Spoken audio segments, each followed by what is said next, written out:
Welcome, everybody. Let's see, get the presenter changed over. Yep, all right, I have control of things.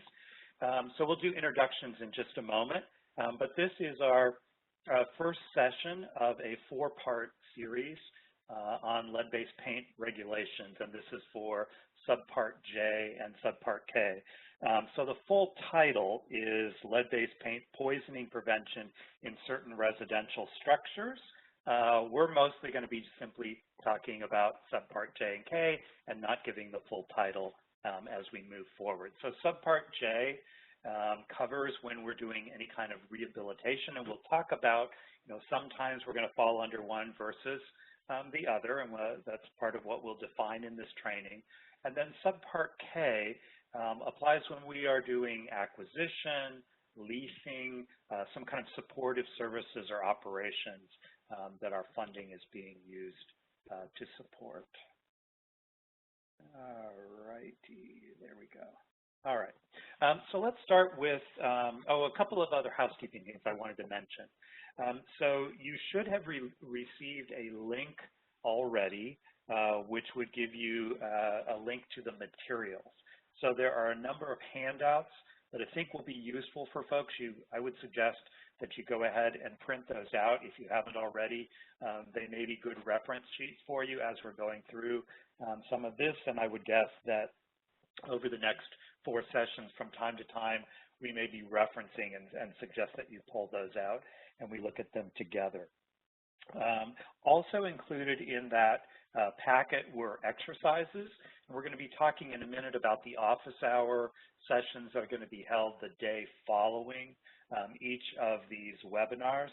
And so there are some exercises that we ask you to do in preparation for that office hour session. And essentially those exercises kind of test, you're trying to apply some of the information that we covered during that session. And as was mentioned before, Paul was explaining about entering information into the Q&A box on subject matter sorts of things and in the chat box. I've asked Nicole to put into the chat box that link for the material. So if you're one of those folks that's saying, wait a minute, I don't think I got that link, it's in the chat box. You also could go to the HUD Exchange for this training, and those links are currently posted there also. So you have a couple of ways to be able to access that. Let's start with some quick introductions. Chris, you want to introduce yourself? Sure, I'd be happy to. Hi, everybody. I'm Chris Richmond, and I have been with ICF over 20 years now, and I've been working with Les on a lot of different trainings. I also work with the home program. Les and I are so excited to do this lead training. There has not been nationwide lead training on J and K in many, many years. So we're very excited to be here with you today. Thank you.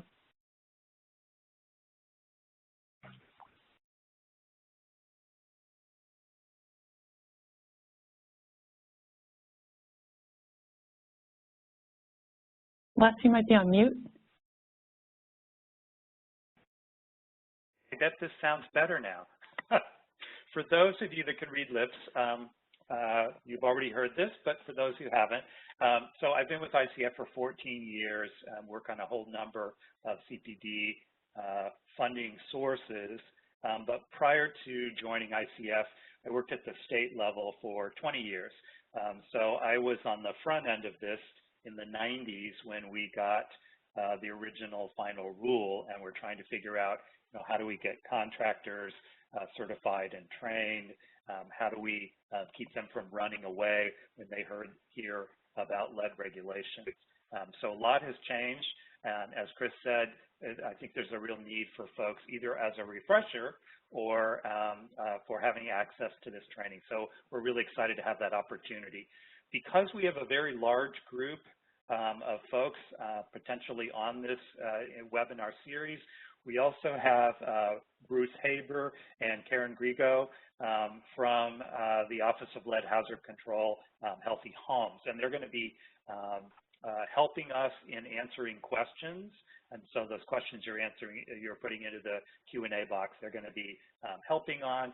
And keep in mind, depending on the number of questions that we actually are fielding today, because we have the office hour session tomorrow, questions, if we aren't able to get to all of them, or we really need a little more time than what can be typed into a little Q&A box, we will be revisiting those in the following days moving forward.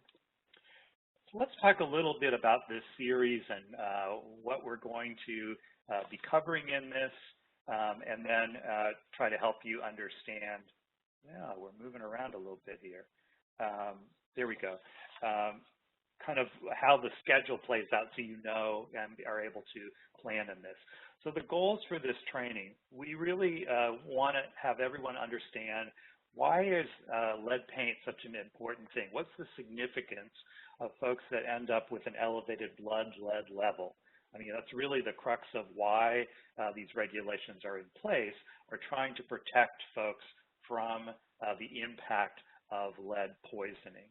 And as part of that, then we're going to be going through the federal lead-based paint regulations and thinking about, how do I implement these? How does this impact how I'm going to set up and run a local program? As we mentioned, we're going to be looking at Subpart J and Subpart K, so rehabilitation and our acquisition, leasing, assistance. So we're going to be going through how do I know for the project that I'm doing which one of these regulations applies. And so, obviously very important to understand, does my project trigger these requirements? And if so, which of the subparts apply? So we know that we've got the right regulations in place. We know what all the steps are, the documentation that's needed. So as part of that, we're going to be talking about those key implementation steps, the kind of documentation that's going to be required. So, how we're going to evaluate lead, so the testing that's being done, the mitigation, hazard control that's going to be completed to address those lead hazards that we're identifying as part of our testing. And then we're going to be talking about the notification that we're going to be doing, not only for current occupants of those units, but then over time, as we have folks who purchase a unit, who rent a unit, we want to make sure that they understand what is known about those units and also the hazards, how to protect themselves and their family. As we go along, we'll be trying to make sure that we help you with all the key terms and defining those so you have a good working understanding of those. And as part of this, we're also going to be pointing out where those available resources are, how to find them, how to access them, so that going forward, that kind of keeps you current on where those things are that you may need. So as I mentioned, this is a 4 webinar series. We're going to be doing this in weekly installments. So our sessions will go up to 2 hours. Our first session today might be a little bit shorter, but we have a couple of the 4 that I think will need every little bit of that 2-hour period. As I also mentioned, we have on the following day, we're going to be doing our sessions on Wednesdays, and then on Thursdays, there will be an office hour session that will not only cover the exercises that we mentioned, but that'll also give us additional time to be able to go through questions that we haven't had time to get to, or that we really need a little bit more time. And we oftentimes see from the questions that are coming in that the question you have is also something that others are wondering about, and it makes sense to spend a little more time and revisit those. So I would really encourage folks to not only attend the appropriate webinar sessions, but also make sure that you participate in those office hour sessions, because I think that will be very helpful for you. So session 1, which is what is today, is mandatory for everybody. So as we talk about, depending on what you're doing, some of these webinar sessions will apply, others will not.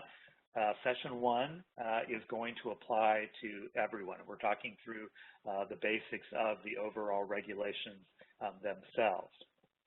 And then, depending on the types of activities that you are either currently overseeing or want to make sure that you're prepared for if you should be implementing that kind of a program in the future, will determine for the rest of these webinars which you will attend. And so some folks will be attending session 1 and 4. Some will be doing 1, 2, and 3 only. Other folks, and I guess I would encourage you to consider attending all 4 so that you have a working knowledge of both of these subparts as part of that. So we're going to show you an agenda in just a moment, but so depending on the kinds of activities that you're implementing will determine how many of these you're going to attend. Now, we know that sometimes folks have scheduling issues, so all of these sessions are going to be recorded. Once we have completed a webinar, usually the following day or so, you will receive an email that will have a link to where those recorded sessions are posted. So if you find that for some reason or another you are unavailable for one of the sessions that you planned on attending, there will be an option for a recorded version of that, and that also, if you want to go back and revisit something from that session, that will also give you that option to be able to do that. So here's our sort of visual of our sessions and the topics that are being covered. So today in session 1, we're going to be going through the Lead-Safe Housing Rule basics, and we're going to be talking about the different subparts and how those specifically apply. And then, as I mentioned, depending on the kind of activities that you are operating, then session 2 and session 3 are related to Subpart J, which is our rehabilitation activity. So in Subpart 2, we're going to be talking about some of the planning and program policies and process that need to be in place.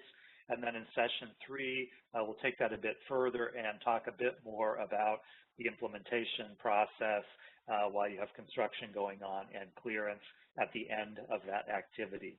And then our last session, session 4, will be going over Subpart K, which, as we mentioned, is for acquisition, leasing, supportive services, and operation programs.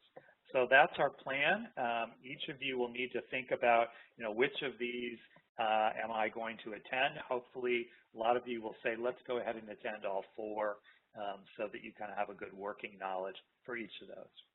So what we want to do at this point is open up a poll, and we want to get a little bit of information about the folks that are participating today. If we were in a room together, we would probably go around and have folks introduce yourselves and tell us a little bit about your background and experience. So this is our next best thing.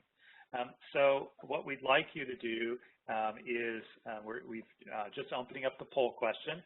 We would like you to then indicate whether you're new at dealing with the lead regulations, whether you have some experience, or you've had a lot of experience with the key steps on the lead-based paint compliance process. If you can go ahead and indicate and submit your answer to those pollings, we'll be able to get a cumulative on that.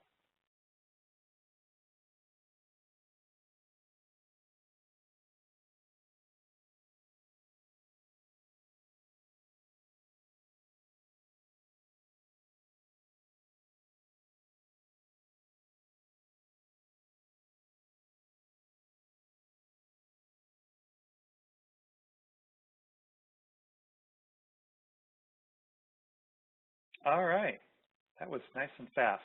So we've got a kind of a nice mix. Looks like we've got a lot of folks that are relatively new, quite a few folks in that sort of mid-level, and then we've got some folks that have probably been around a long time, like me, I guess. All right, so our next polling question then, we want to have a feel for the kinds of activities that you're operating. So if you can go ahead and indicate whether it's rehabilitation, and that could be both homeowner or rental, home buyer acquisition, leasing and support services, or many of you probably are doing multiples, and so you would indicate D for 2 or more of those program types.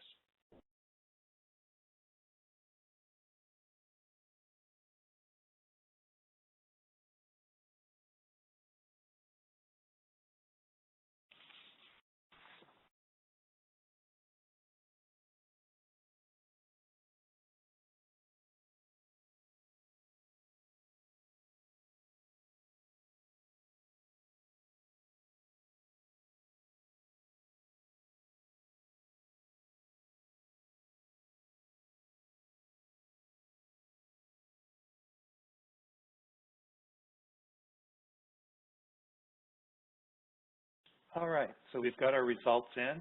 So a lot of you are, you've got multiple activities that would be potentially triggering these requirements. A lot of folks doing rehabilitation. So good mix. We're going to be covering all of these areas. That's perfect. All right, let's let it switch back so I have control.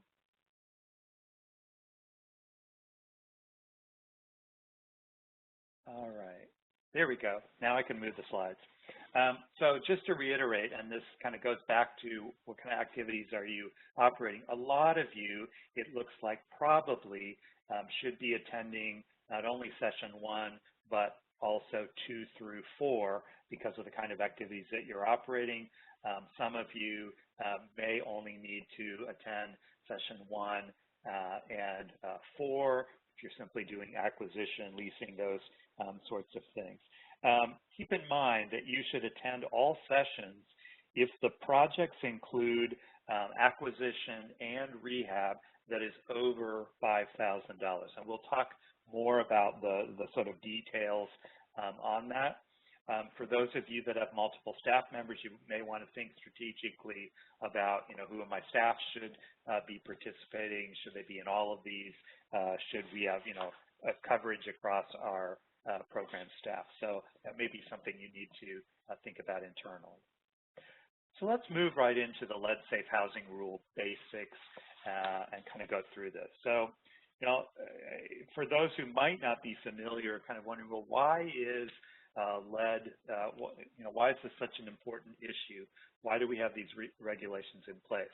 So lead is something that's a naturally occurring element, but we also have lead in our environment because of manufactured products. Sometimes when we think about naturally occurring, we're thinking, gee, it's all natural ingredients. Well, lead, arsenic, those are also natural elements. We don't want them.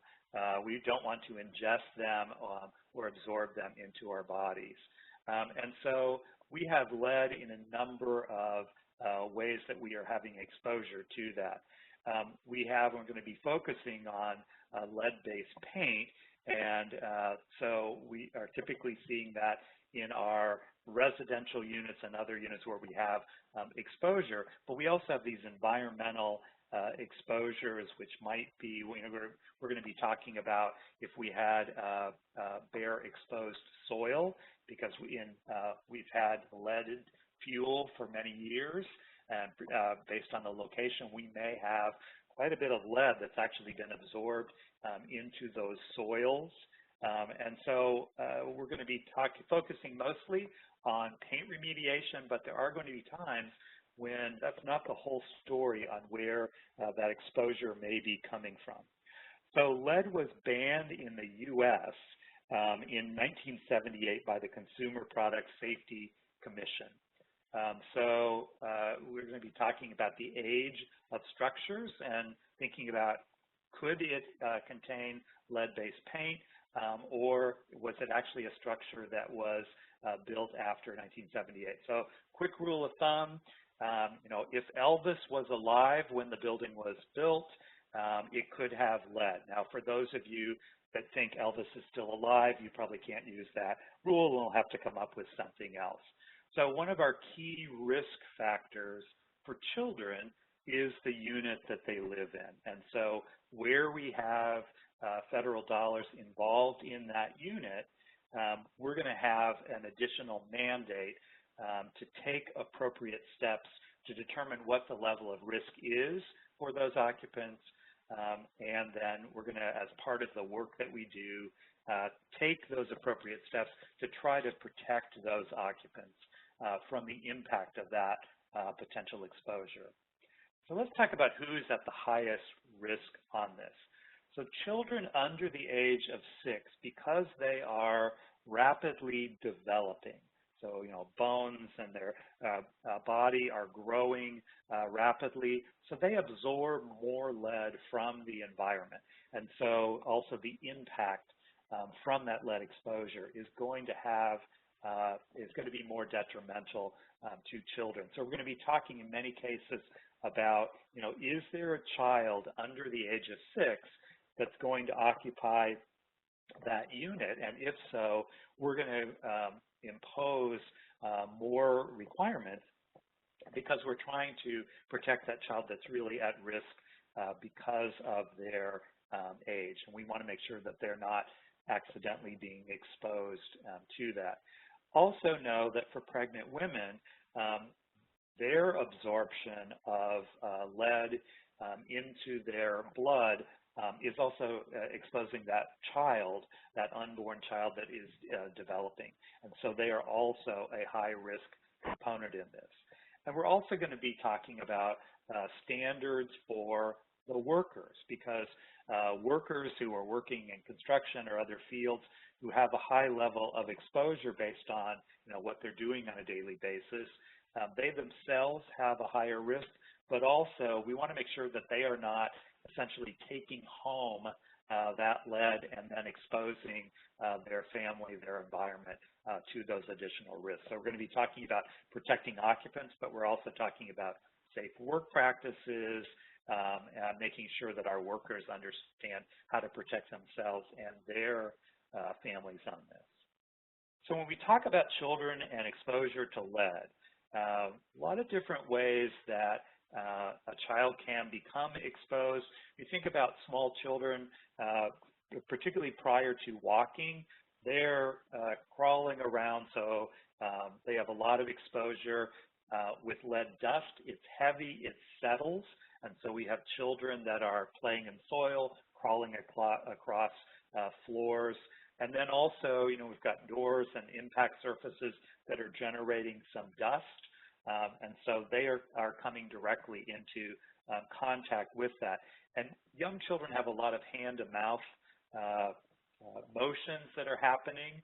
And so they have a sort of a direct path to ingest the lead at that point.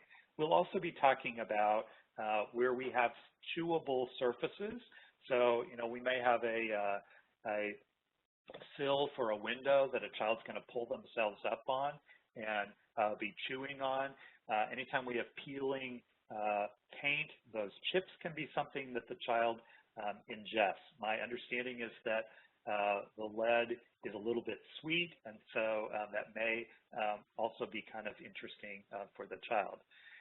So our trigger for this on what is considered the trigger level for lead in a child is 5 deciliters it's 5 micrograms of lead per deciliter of blood. So we have sort of a threshold to consider a child to be lead poisoned or to have an elevated blood level, but we really want to avoid having any exposure, if possible, for children. And the impact on with the ingesting of the lead into the body is that it has an impact on muscle and bone, the nervous system, organs, anemia, and then also some of the mental development and behavioral issues. So really important and can be long-term impacts that we want to try to avoid in this.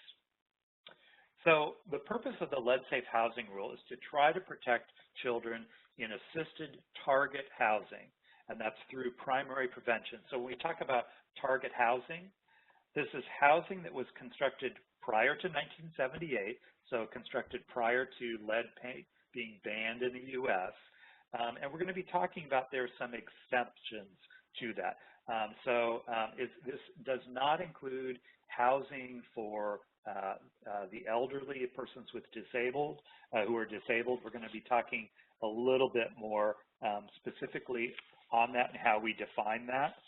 And then we're particularly looking at, as we mentioned, being concerned about children who are less than 6 years of age, either a current occupant or we're expecting that child to reside in housing.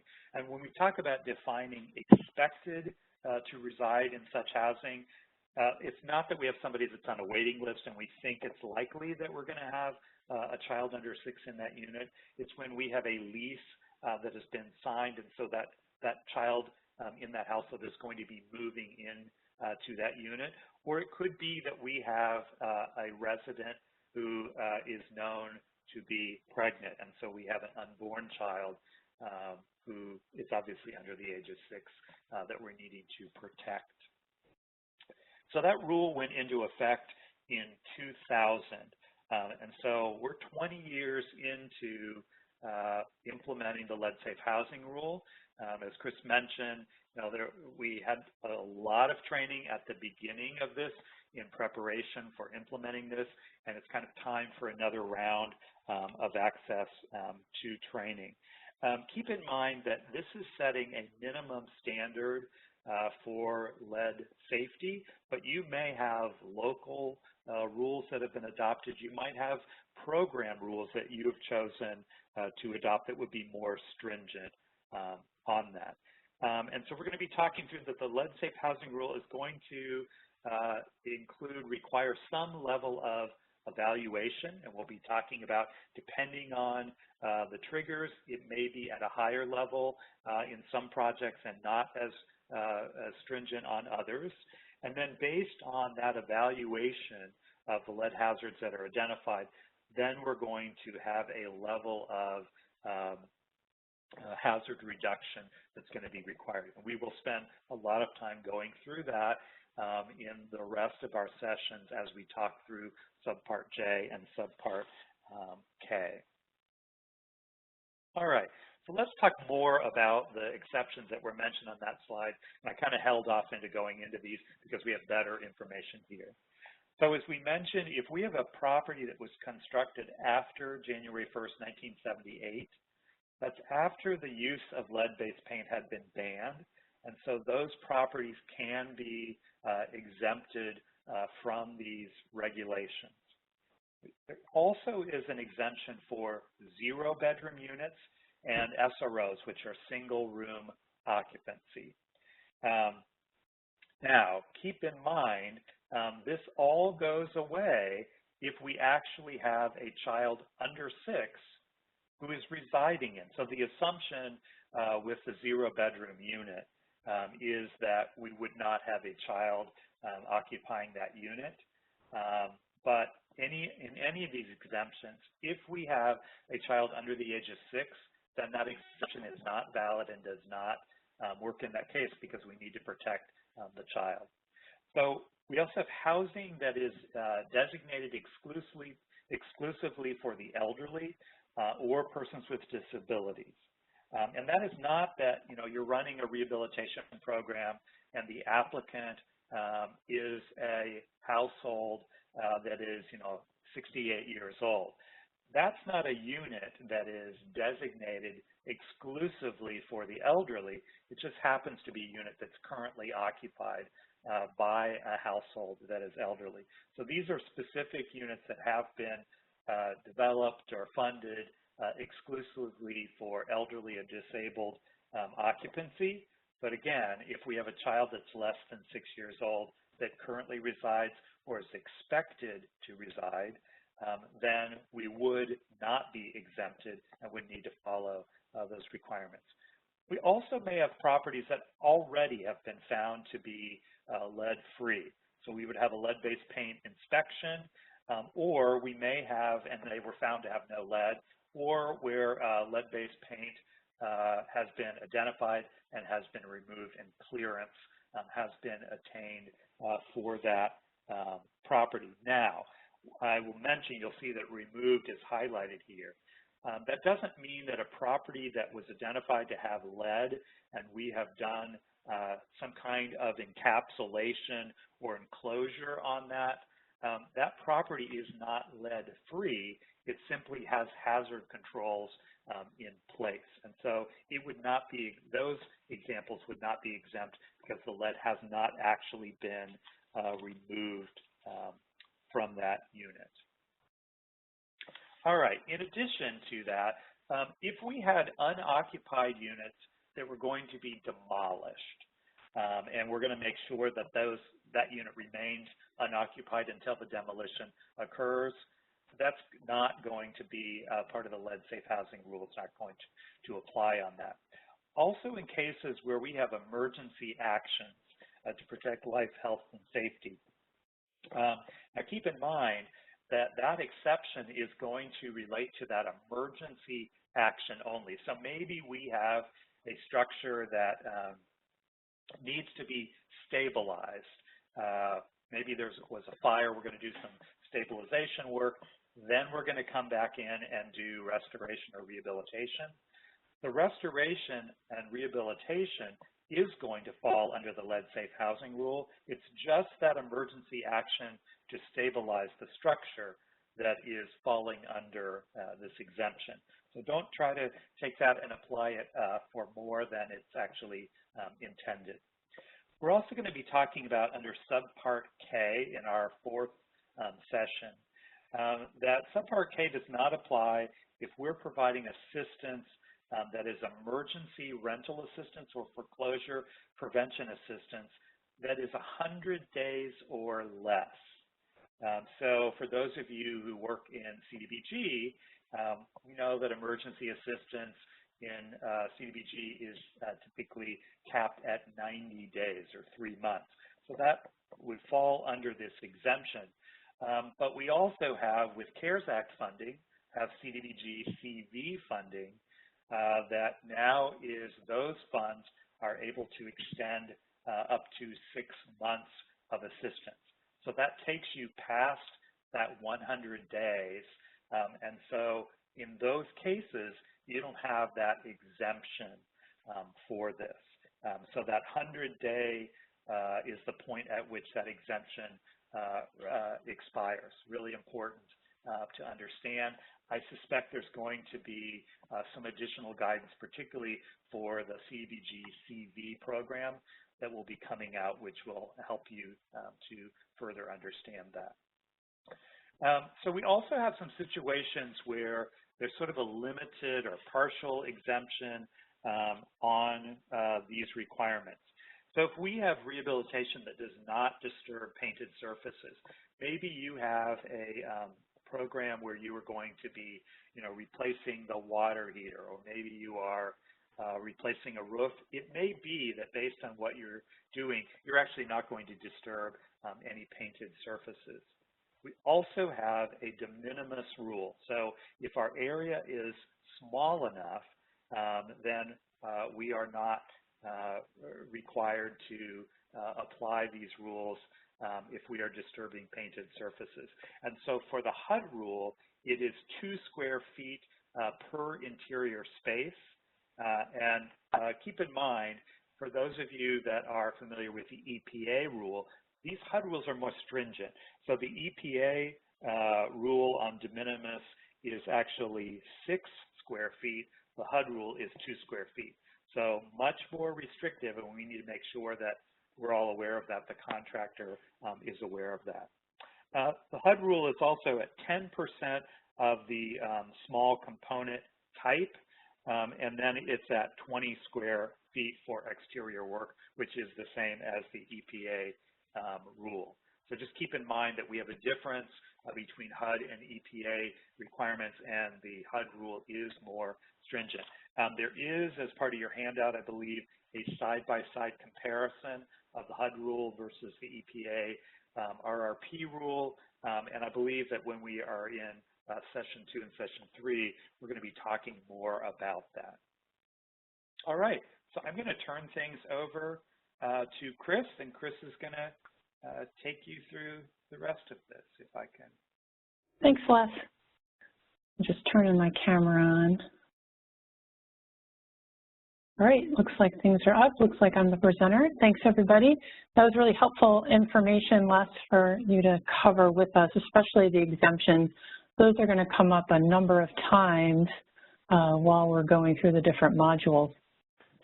So first off, I want to review a little bit of the different 2 federal regulations that we're going to discuss today in the next couple of weeks.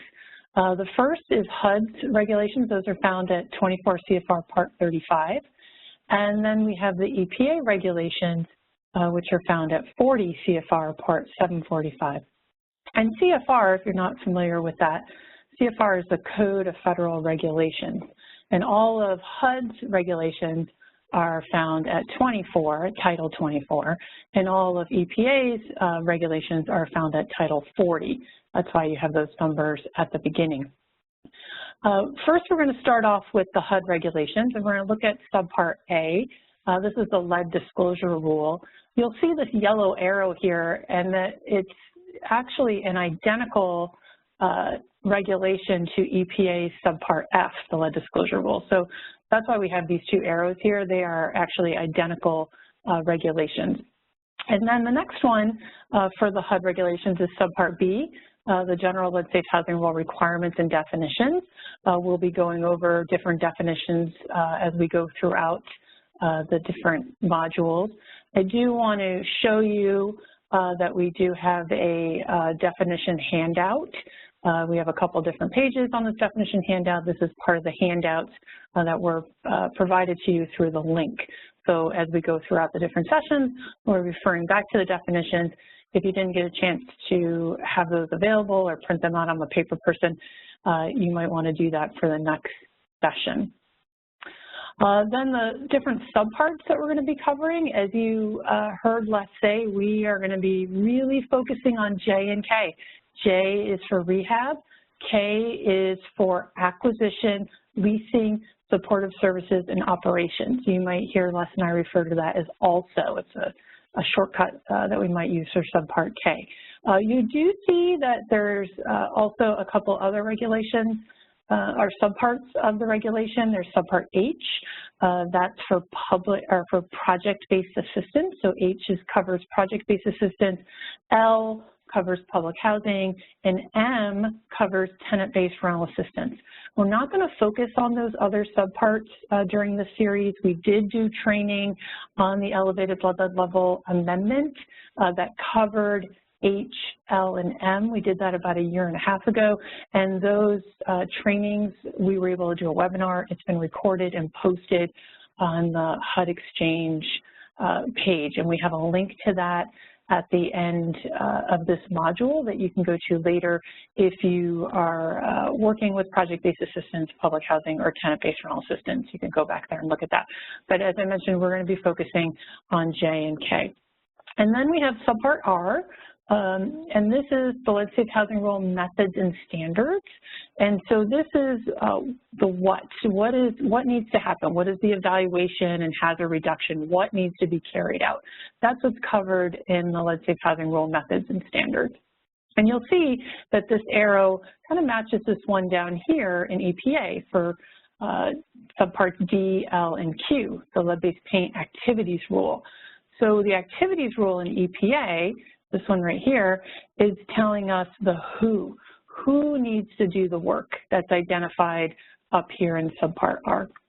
So who needs to do it? What kind of standards and qualifications need to be in place in order to do risk assessments, inspections, abatement, that type of thing. So if you think of it as the HUD regulation Subpart R is what needs to be done, and the EPA regulations at D, L, and Q is who needs to do it, what are the standards and qualifications for doing that type of work.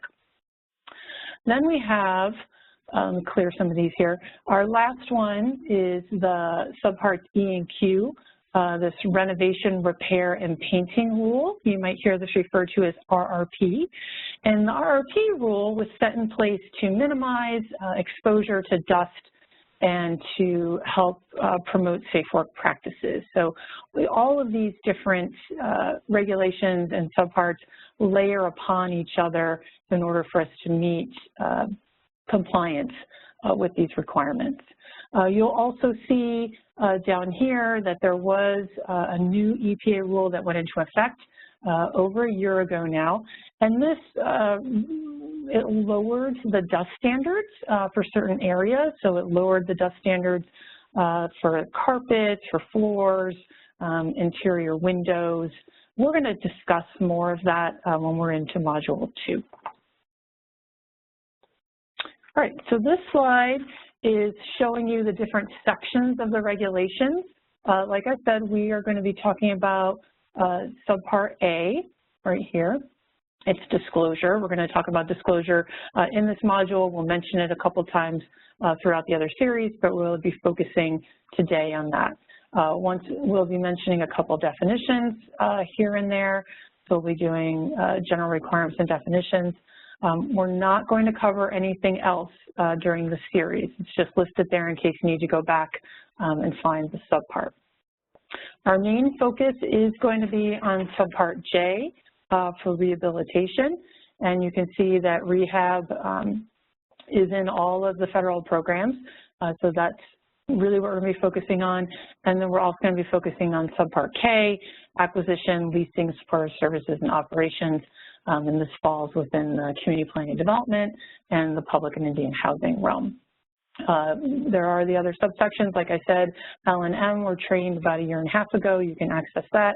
Subpart R, we're going to mention here and there. Those are the different standards of how to do the actual work or the inspections. This slide, it's not an exhaustive list, but it does show the current HUD regulations that trigger Subpart J, so that trigger rehabilitation of the Lead Safe Housing Rule.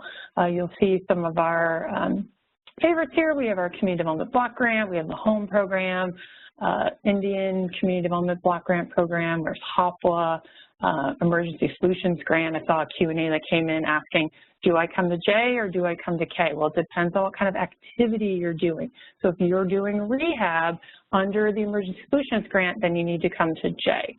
And then our next slide here, these are some of the federal programs, again, not an exhaustive list, but some of the other HUD programs that trigger Subpart K. And Subpart K, acquisition, leasing, supportive services, and operations and programs. You'll see there's a bit of an overlap. A lot of these programs can do rehab, and they also can do acquisition, leasing, supportive services, and operations. So it's really important for you to keep in mind what activity are you undertaking. Not only what is the funding source, but what activity are you undertaking to then determine which of these requirements apply. So if you're doing rehab, then you're going to be doing following Subpart J. If you're doing leasing, you want to be following Subpart K. So you want to think about what activity am I doing to then try to figure out which of the subparts apply. All right, so on a previous slide, we saw the different regulations. This gives a little bit of overview about what each one is. So the HUD EPA lead disclosure rule, this is the one that is the identical for HUD Subpart A and EPA Subpart F. This is for both assisted and non-assisted housing. And this is done at sale or lease. And we'll talk a little bit more. We have a number of slides about what disclosure is, how do we document disclosure, but disclosure does apply if you are doing any type of sales or if you are doing any type of leasing. So we need to make sure we're covering what we need to do to be in compliance with the disclosure rule. Then we have the Lead Safe Housing Rule. This is applying to federally assisted and federally owned housing built before 1978. Like Les said, this has been in place for over 20 years now.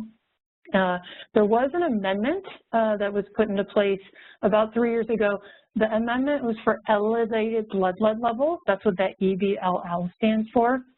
And that applies to subparts M, H, and L.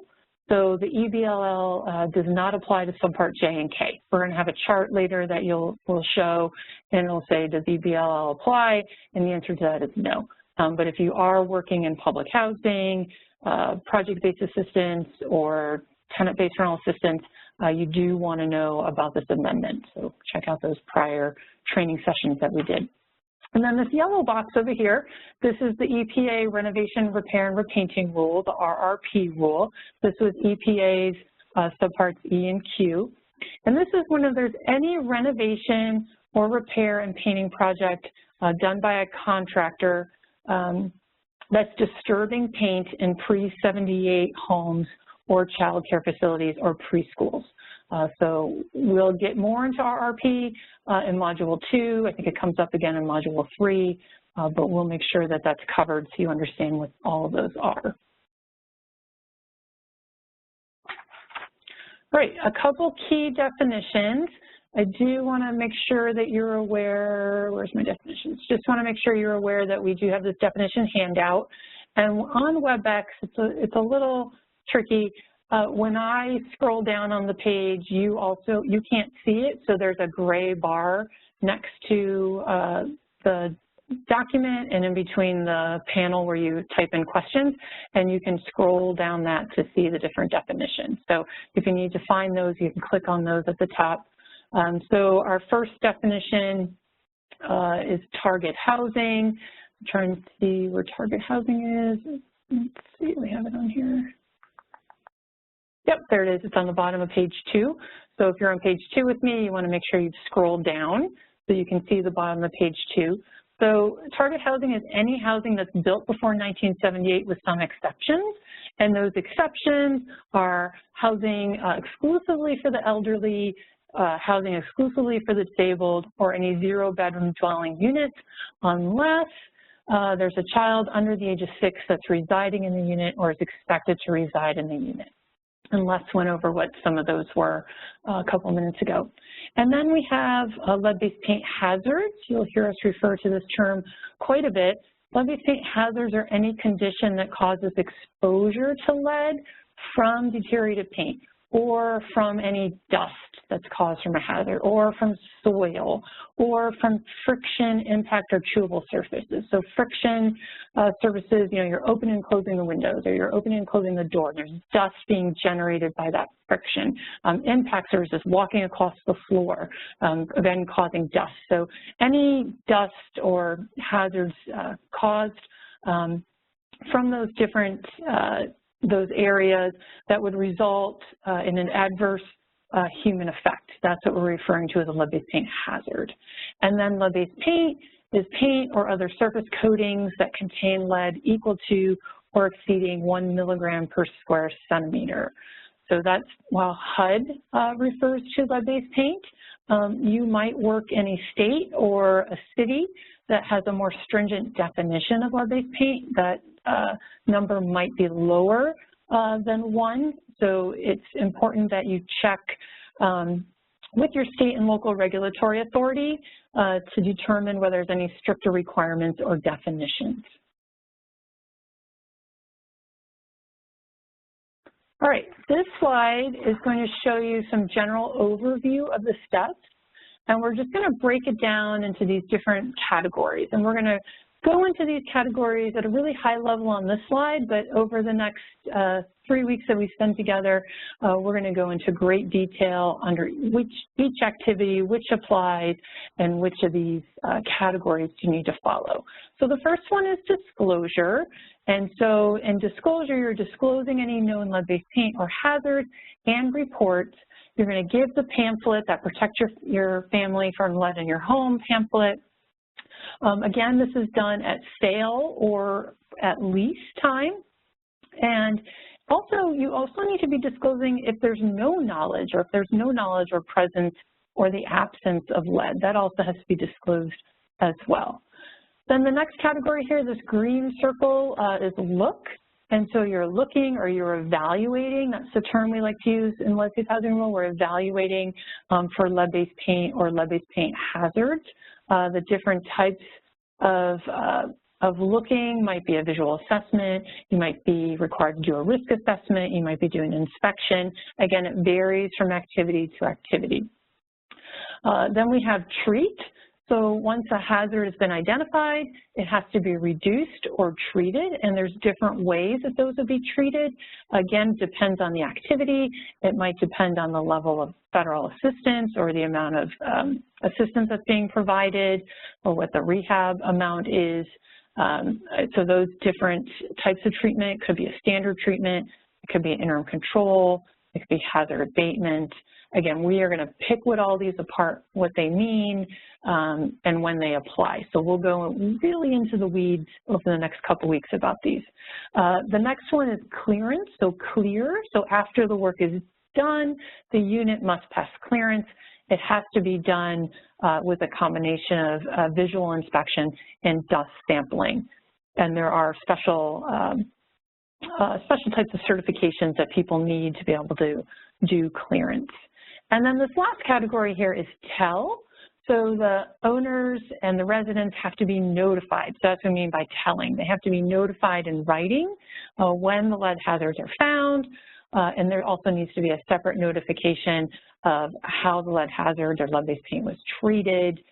There are certain requirements, and there's certain timing for the notifications, and we'll discuss what all that is in the next couple modules. All right, so now we're going to talk about the approaches. So HUD used several approaches in structuring the requirements in the regulations. The first approach is approach 1, do no harm. This really allows for low-cost repairs to proceed without costly lead requirements, but it does prevent creating additional lead hazards. So that's what approach 1 is, do no harm. And this is what we find in Subpart J, and let's see if I can do the less sign correctly, less than 5,000. And we'll get into module 2 what we mean by the dollar amount. The next approach is approach 2. This is identifying and stabilizing deteriorated paint. This is lead-based paint is stabilized, but it does not prevent the reappearance of deteriorated paint. That's why ongoing maintenance is required if there's an ongoing relationship. Approach 2 is what we find in Subpart K. Get my pen to work properly today. All right, approach 3 is we are identifying and controlling lead-based paint hazards. This is where we're providing assurances that lead-based paint hazards are eliminated, but there are ongoing maintenance requirements because interim controls are not considered permanent. And for approach 3, we find approach 3, sorry, I can't get my pen to work right. We find approach 3 in Subpart J from 5 to 25. And then for approach 4, this is identify and abate lead-based paint hazards. This is used for a substantial investment. It's when there's a substantial investment in the property. It's when long-term hazard control methods are used, such as abatement. It's used to ensure that the unit remains lead safe. And this is the one that you would follow for Subpart J for 25 plus. Okay? So approach 2 is what we find for Subpart K, and then approach 1, 3, and 4 is for Subpart J. Okay, this summary chart is a really high-level chart of one of your handouts. I'm going to pull up this handout here. If you went to the trainings that we did, if you're an old timer like me, you went to the trainings back in 2000, 2001, you might have a green copy of this up on your wall. It probably also has Subpart M listed on the as part of those as well. So we took this chart. We're going to refer back to this chart throughout the trainings, but this slide here is a really high level of that chart. So we'll refer back and forth to those throughout the trainings. Just want to show you at a pretty high level this approach here. This is what we talked about on my last slide. Do no harm, remember Subpart J under 5,000. Identify and control lead hazards, this is approach 3, 5 to 25, and approach 4, identify and abate lead hazards, this is for more than 25,000. The notifications, this was when we were talking about telling, what were we trying to tell about what we found and how things were cleared, and then we're looking. So our evaluation is the type of looking that we're doing. So are we doing paint testing? Are we doing paint testing and risk assessment? The treat is our lead hazard reduction. So what kind of treatment are we doing? Are we just doing repair because we're only giving under 5,000? Or are we in the middle category, we're doing interim controls? Or do we have a substantial investment and we're doing abatement if we're the over 25,000 range? Then we have lead safe work practices. You might see in a bunch of slides LSP. That's what lead safe work practices stands for. I guess put the W in there. So we do have to follow lead safe work practices for all of these categories. And then you need to achieve clearance. So clearance is determining that it's the hazards are no longer a hazard, that it's past clearance, and that notification is provided to the owners and the tenants. Ongoing maintenance. So we only have ongoing maintenance if there's an ongoing relationship. And with the audience that we have right now, that really only falls with home rental during that affordability period. You would have an ongoing relationship, and then you would have ongoing maintenance requirements. EBLL requirements, remember I told you that stands for elevated blood lead level. There are no EBLL requirements in Subpart J, right? So we don't need to worry about that. There are some options. We'll talk about what these different options are as we get further into rehab, but if you did not want to do any testing, you could presume that there's lead-based paint. The work that you need to do is more, there is more work that has to be done because now instead of knowing where the lead is, you're just presuming there's lead everywhere.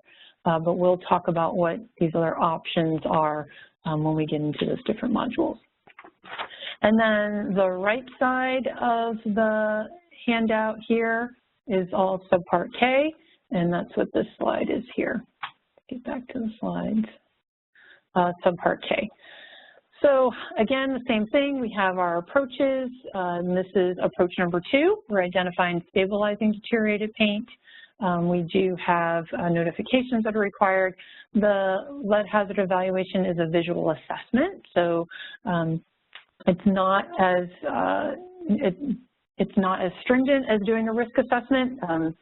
Visual assessment needs to be done by a trained visual assessor, but anybody can get a visual assessment training certification. It's an online training course. It's free through HUD. It takes about 30 to 45 minutes to go through that. So your owners can be visual assessors, your staff people can be visual assessors. They can get up to speed pretty quick by being able to do that.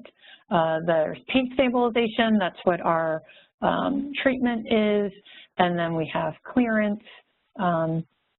You'll see in acquisition, there is no ongoing maintenance for acquisition, but if you're doing leasing, support services, and operations, then there is ongoing maintenance because there is an ongoing relationship in those activities. There's an ongoing relationship with leasing, support services, and operations, so we do have ongoing maintenance requirements.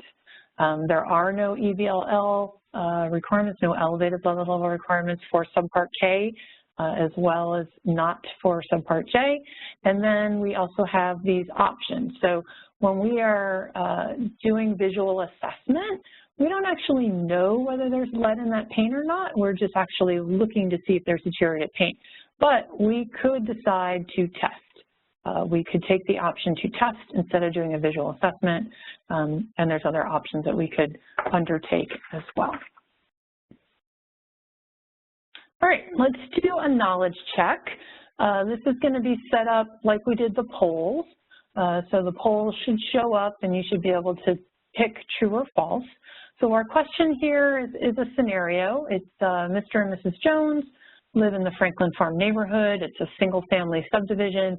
The Joneses are in their mid-70s, and they want to have their 1940s home rehabilitated through the city's home program. So let us know, what do you think? Do you think true or false, Mr. and Mrs. Jones are exempt from the lead-safe housing rule because they are elderly. So Paul, I don't see the poll coming up yet.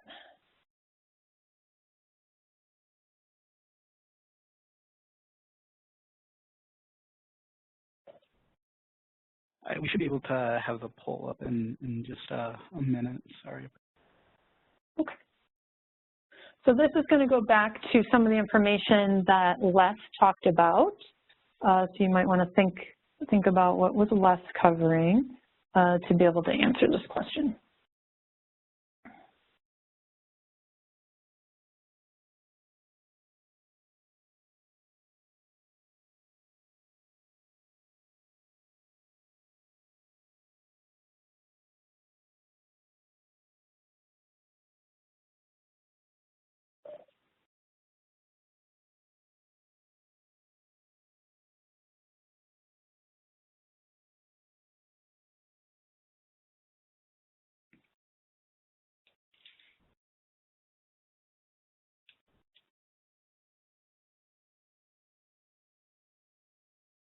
Paul, if we can't get it up, I can just keep going. Oh, I think I saw something pop up.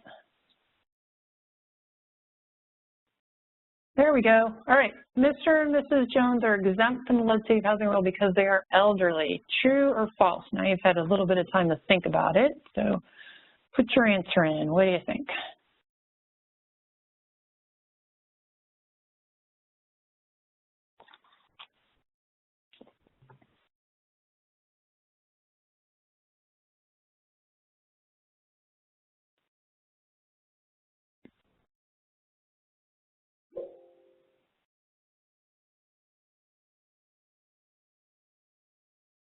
All right, Paul, what do we come up with? What do people think?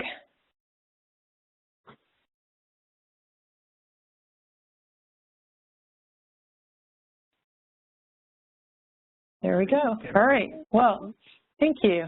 All right. Well, the correct answer is false. So 2/3 of you got it right. Thank you for those of you. If you didn't get it right, let me explain to you why you might have been a little confused. So the Joneses live in a single-family subdivision. They do not live in housing exclusively for the elderly. So if they lived in housing that was exclusively for the elderly, then their home would be exempt. But because they just live in a regular old subdivision and they just happen to be elderly, their home the lead-safe housing rule does apply to their home, okay? So we do need to be following all of the lead-safe housing rule requirements for this home because it could be, you know, they live in this home in 2020, or we're in 2021 already, oh my goodness, in 2021, and maybe 3 years from now, they sell it, and, you know, a family that has a 4-year-old moved in. And so we want to make sure that when we're using our federal funds that we're rehabbing these homes to make them as safe as possible so that for future families that move in, the units are still safe for everybody. So the answer to this is false. It is a pre-78 unit. It's not exclusively for the elderly, and therefore the lead-safe housing rule does apply. All right, great job, everybody. Let's move on. All right, I think I'm the presenter. Yep, okay. So I've mentioned a little bit about disclosure. Disclosure falls under Subpart A. So disclosure applies when you're selling or renting, selling or renting, or maybe you might be calling that leasing a unit. So the lead disclosure rule does not apply to rehab projects, but a property owner is required to disclose the knowledge of all known lead-based paint when the owner sells or they rent the unit. So if you are if you're rehabbing a property, and maybe it's a single-family property, you don't have to do disclosure, but you do need to let that owner know when they sell the unit or if they rent the unit, they do need to disclose any of these reports that were found and the reports that they will have to any future renters or buyers. So we are going to now provide you with a brief overview of disclosure requirements and how you can comply with lead-safe housing rule. So you've probably seen this pamphlet before. This is the Protect Your Family from Lead in Your Home. This has been in place since 1996. Also, as part of your handout that were provided to you is this lead disclosure. There it is. Okay. It's this lead disclosure handout, which does provide some pretty high-level steps on what to do, and that also you can find the pamphlet in a number of different languages. So refer back to this pamphlet later on when you get a chance. But the purpose is to provide information about lead-based paint and lead-based paint hazards. The owner discloses any known lead-based paint or lead-based paint hazards in the unit or any common areas servicing the unit. It also discloses if they have no knowledge of these lead records or reports as well. So like we've been saying, this applies to all pre-78 for sale and rental units. There are a couple exemptions. We'll talk about those on the next slide. The owner or the lessor will provide this pamphlet. It provides the warning statement. They disclose anything that's been known. It does need to be signed before the contract is signed. And if they're renewing a lease and the owner has new information, if there's new lead-based paint hazards or any lead-based paint work has been found since the last time the prior lease was signed, then a new disclosure would need to be put into place. So like I said, there are a couple times when you might not need to do disclosure. This is found at 24 CFR 35.82. People always ask me what the reg requirements are. Let me write that down, 35.82. So it's 24 CFR, because remember we're dealing with the HUD requirements. 35.82 is where you can find these disclosure exemptions. So if you have a property that is going to be foreclosed upon, then you do not need to do disclosure. If you found a property that's lead-based paint free, and this was documented to be free of lead-based paint by a certified inspector, and this inspector is certified under a federal certification program or a federally accredited state program or a tribal certification program, then it would be exempt from disclosure. If you have a short-term lease, and the short-term lease is a lease that's 100 days or less, where there is no lease renewal or lease extension, okay? So as long as there's no lease renewal or a lease extension can occur, it's 100 days or less, a short-term lease would also be exempt from the disclosure rule. And then, like we said, any previously disclosed information, so rentals of existing leases, which they've already disclosed hazards or conditions, and the conditions have not changed, then the disclosure would be exempt as well. Okay. We and HUD have seen a lot of violations with the disclosure rule, and a common violation is using the wrong form or the wrong disclosure form. So the example that's on here, this watch out for lead-based paint poisoning, this is not the correct form. This is the wrong form. So check in your files. If you're using this form, you need to alert your staff and your team that you need to start using the right form, okay? So the right form is the disclosure of information on lead-based paint and lead-based paint hazards. This can be found on HUD's website. It can be found on EPA's website. There is a form specifically for sale housing, and there's a different form exclusively for rental housing, all right? So you need to make sure you have the right form. You'll be able to get that from HUD's website or the EPA website.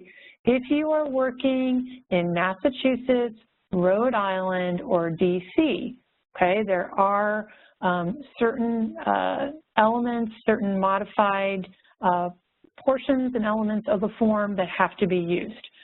So please check with your state regulatory agency, if you work in Massachusetts, Rhode Island, or DC, because you have different elements that need to be included in the disclosure form.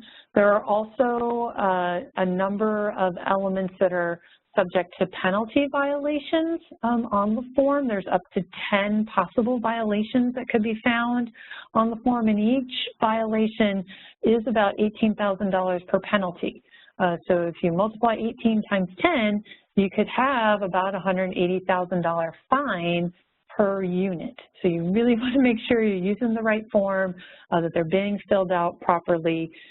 This is being jointly enforced by HUD and EPA, and it's super simple to get that correct form. You want to go to the HUD's website or to EPA's website. So this is showing a couple areas where there's sometimes not filled out correctly. So you can see you're checking the leaseor is checking whether they know if there's lead or not. If they're checking number one, they know there's lead, then they have to say where that was found and attach any reports. If they don't know if there's any lead, then they'll check that they don't know if there's any lead in the unit. It needs to be signed, needs to be signed by the lessor, needs to be signed by the leasee. Okay, that's a very common violation, that it's not signed by the renter. It's often found that there's fraudulent signatures where the owner is signing for the renter instead. We do need to make sure that these are being signed before the contract is being signed.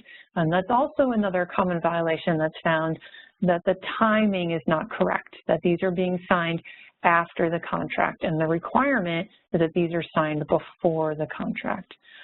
It's also another common violation to find that reports are not being disclosed. So you want to make sure that any information that the leaseor or owner has is actually being disclosed to the buyer or the leasee. Les, are we doing okay, or do you think we should take a little break? Well, I think based on the number of slides that you have left, I think probably you could go right through. Okay, happy to. All right, so let's move on to documentation.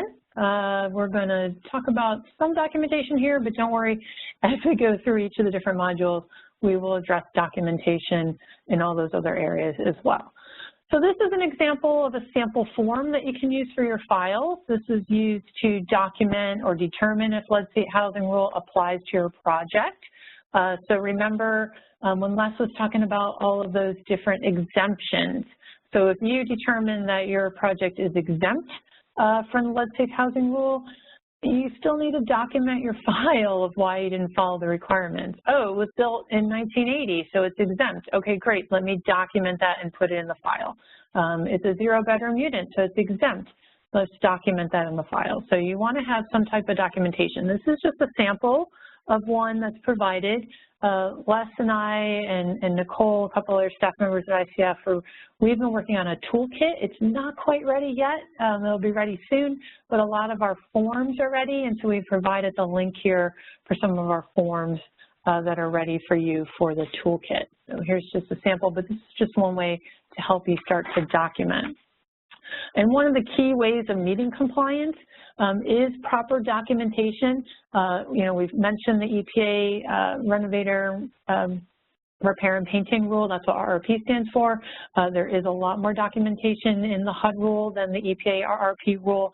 You need to make sure you're keeping copies of all the certifications. That's of all the, maybe you have a risk assessor, or you have an abatement contractor. You need to have copies of all the certifications, any training that's being done, all the types of evaluations, risk assessments, abatement reports, clearance, all of those need to have copies in the files. Documents need to be kept for at least 3 years.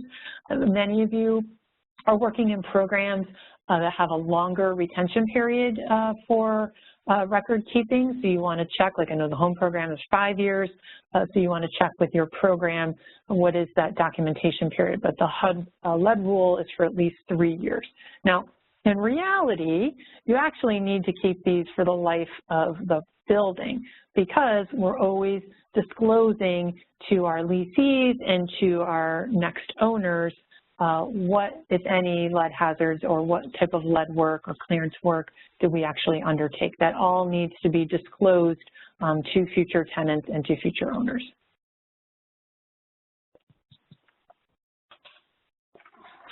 All right, so we have a lot of different resources. We're going to review just a couple of them.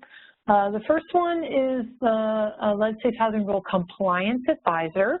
This is like almost like a TurboTax type of walkthrough for lead, and so it walks you through what type of activity you're undertaking, asks you a bunch of questions, and then it spits out what are the requirements that you need to follow.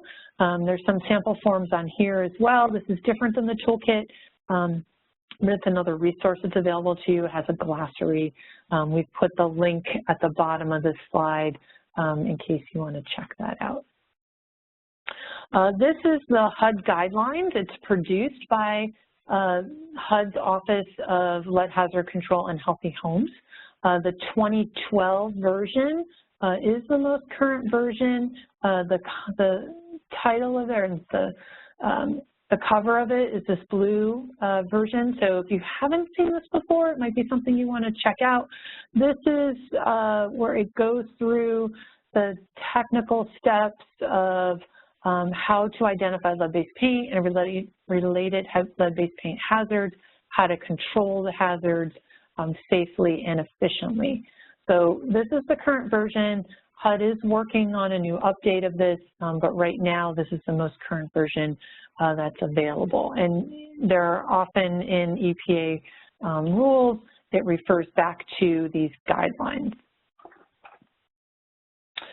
Lots and lots of different links that we've listed here for you to be able to access. The Office of Lead Hazard Control and Healthy Homes, that's HUD's office. This is their homepage. We also have, if you need to look at the regulations, where you can find those. The HUD Exchange, we have a new HUD Exchange landing page specifically for lead-based paint. And so this is where we're sending you for all those new forms that we're starting to update and create. There's also links to different lead safe housing rule training that's been done, mainly in particular the ones that were done for elevated blood lead level. The lead compliance advisor link is there. The controls, the guideline controls, here's the link for that one. If you're working in any of the disaster recovery, the CDBG disaster recovery, that's what DR stands for, or the mitigation projects, there's information there as well. And then when Les was going over at the very beginning the harmful effects of lead on children, you know, he talked about some of those harmful effects. There's a interesting, pretty short video, 2 or 3 minutes, done by Gross Science from PBS that really gets into the nitty-gritty of how this harms children and how this can harm adults. And it's pretty interesting because it talks about the different neurons in the brains and how lead causes a blockage of that. And I'm a visual person, so it's actually really visual, helps you really understand that if you haven't quite figured out, I know it's bad, but I don't quite understand why it's bad. So that little short Gross Science video is a interesting way and short to get really up to speed on that. We are going to be answering questions here, but if you are ever in the future, find yourself in a situation where you just aren't sure what to do with these lead regulations or how to move forward with that, HUD's Office of Lead Hazard Control and Healthy Homes does have an email set up that you can access them that way. Okay. Let's talk a little bit, we mentioned some of these earlier, but just to renew again, we've just completed session 1, and the next session, which is next week, February 10th, is Subpart J, Rehab Planning, and then on February 17th, we're going to be doing the second phase of Rehab Planning, and then on February 24th, we're going to be doing Subpart K, Acquisition, Leasing, Support Services, and Operations. It is imperative that you do both of these if you're doing Subpart J, all right? So if for some reason during this week, next week, you have a meeting, you're sick, you can't call in and listen, please listen to the video before you show up for session 3, because there's a lot of things we go over in session 2, like how do we calculate rehab assistance, how do we, what does the RRP mean? So there's a lot of things that are put in place for session 2 that you need to know to understand what session 3 really means, okay? So please make sure that you, if you miss next week, that you listen to it or follow up with it before you come to session 3. All right, so what sessions should you attend? Like we said, if you're doing rehab, please come to both session 2 and 3. If you're only doing acquisition, leasing, Subpart services, and operations, you're welcome to miss the next 2 and come to session 4. If you are completing acquisition and rehab over 5,000 per unit, you need to come to sessions 2 and 3. And I want to show you why you have to do that, okay? So remember I talked about these approaches. We saw approach 1, approach 3, approach 4, approach 2. So you'll say, well, Chris, I thought acquisition fell in Subpart K. Why, if I'm doing acquisition and rehab, do I need to come to sessions 2 and 3? Well, it depends, right? So if you are doing acquisition and rehab and it's less than 5,000, you'll see here it says number 1, do no harm. And under Subpart K, it says number 2, identify and stabilize jury paint. In the lead safe housing rule and in all federal regulations, you always need to do the more stringent requirement. So if you're doing acquisition and rehab and it's under 5, you need to follow Subpart K, okay? Because you see number 2 here is more than number 1. But if you're doing acquisition and rehab and it's more than 5,000, then you'll see my approaches here are 3 or 4. And 3 and 4 is higher than 2. So acquisition and rehab, more than 5,000, you got to come to the Subpart J sessions that we're doing, okay? If you have a question about that, please type that in the Q&A. I just want to make sure people come to the right sessions. All right, I'm sure there's been a ton of questions that have come in. Les, is there any that you want to start to go over, or should I mention to folks about the homework before we dive into the Q&As? Well, why don't you mention about the homework, and then I have some general comments about our questions that are coming through, which I think will relate to tomorrow's session. Okay, so before I turn it back over to Les, thank you for staying with me for 1 or 2 more minutes. We do have office hours tomorrow, and so you should have received a link to attend office hours. It's at 1 o'clock Eastern time, and we're going to start the office hours off by going over the exercise. So we're going to do exercise for session 1. Does the lead safe housing rule apply? Pretty simple. You just look at the question, does it apply? And you decide whether it applies or not. We'll go over it together. Les and I will go over those answers tomorrow. And then after we go over that, I'm looking at the exercise now, there's only 10 questions, so can't imagine it taking more than 20, 25 minutes. We'll have another half hour to go over questions that you didn't get a chance to ask today about session 1. As well as common questions that came up today that we think would be helpful for everybody to hear that we didn't get a chance to go over during the rest of our session today. All right, so hopefully we'll see a lot of you tomorrow during our office hours to review the answers to the homework, as well as answer any new questions you have or review some common questions. So Les, should I turn it back over to you? Sure. So I think the key here is that we had a lot of questions that came in, and Bruce and Karen did a bang-up job. I would guess that their fingers are sore and their minds might be hurting just a little bit at this point. So I would say the majority of the questions are going further into some of the details, which we're really going to cover in great depth in sessions 2 through 4. So I think for many of you, stay with us, attend those sessions, and we will cover all those details in, I think, enough depth that it will answer more fully those questions. I think one of the difficulties for folks is that, you're trying to listen to Chris or I and look at slides and give you good information, but also try to keep an eye on that Q&A box. And so I think that makes people a little concerned. So for tomorrow's session, we will do this throughout the series, is Chris and I will spend some time reviewing those questions, and we're going to be revisiting quite a number of those during our office hour session tomorrow. There's sort of only so much that you can absorb in one sitting with multiple things happening, but also the folks that are answering questions only have a certain number of keystrokes that fit for each one of those. So we will have spent some time before the office hours tomorrow going through those questions. A lot of these have some overlap. So I think the majority of the questions that came through today were related to that.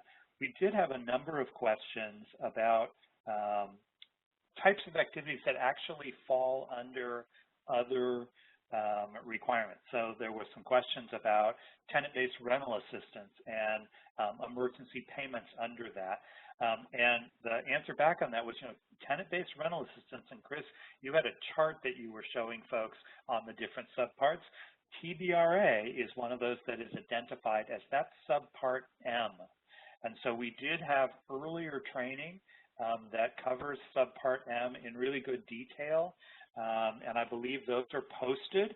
And so I would encourage you, if you're doing tenant-based rental assistance, that's probably a webinar that you should pull up, and you should go through that and look at Subpart M.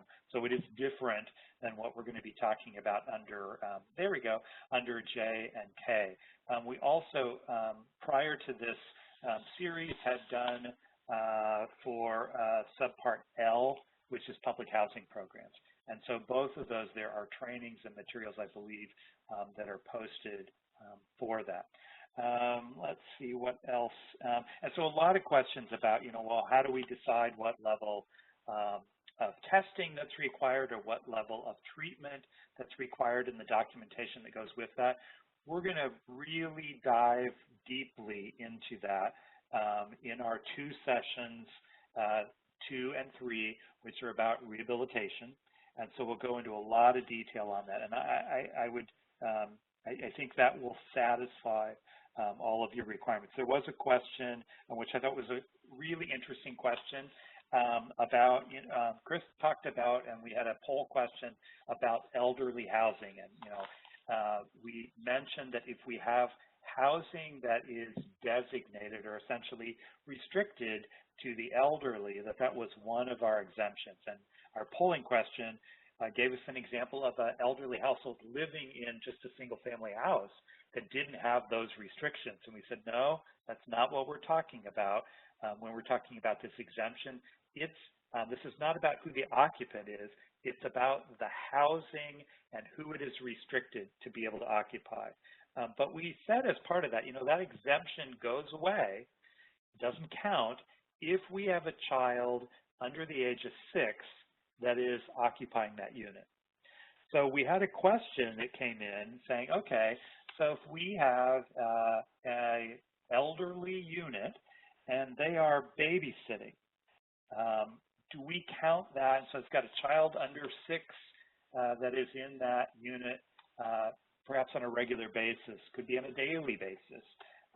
Does that still, do they still fall under that exemption? Or do we now say, well, wait a minute, we've got a child less than 6, and so we're going to have to say that exemption doesn't count. So the answer that came back on this was that if there are more than 6 hours per week for that child under 6 is going to be in that unit, then we're going to say that this is not exclusively elderly, and so we would not be applying that exemption.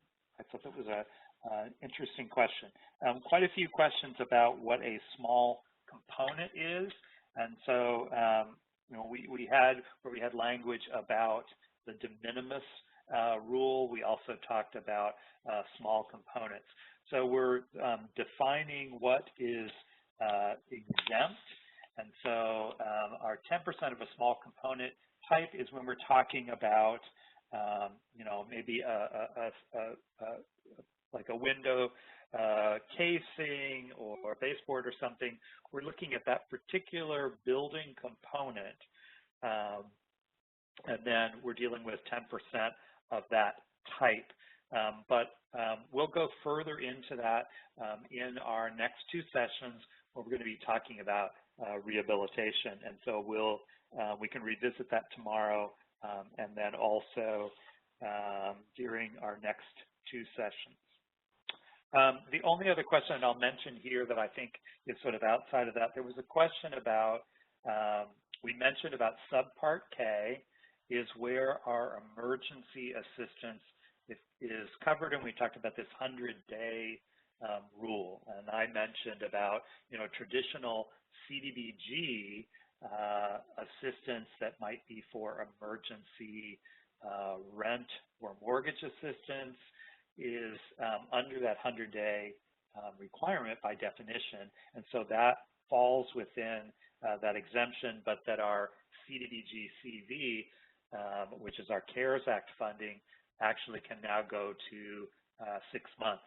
And so that's where this 100-day trigger. The question was, well, does that also include mortgage assistance? Because I think we've been talking mostly about rental assistance. Yes, it would apply whether it is mortgage assistance or rental assistance. And our key here is this 100-day threshold. Our exemption on this under Subpart K only goes up to the 100-day mark. And so particularly for CDBG CV funding, we're going to have projects that are going to fall under Subpart K and have some requirements on lead hazard risk reduction, essentially, on this. We will cover that in depth in our fourth installment of this. And I also believe there is additional guidance that's going to be coming out, particularly for CDBG CV funding, which I think will help you on that. Chris, I think out of the questions that we got today, that's probably what makes sense for here. I'm going to suggest we go ahead and let folks go for the day, remind them that we'd like them to do the exercise in preparation for tomorrow. We'll do some work on our end on preparing based on all the questions that came through to come up with some things that ought to be revisited. But as you think about this and have additional questions, bring those with you tomorrow to our office hour session, and we will have more time to be able to address those.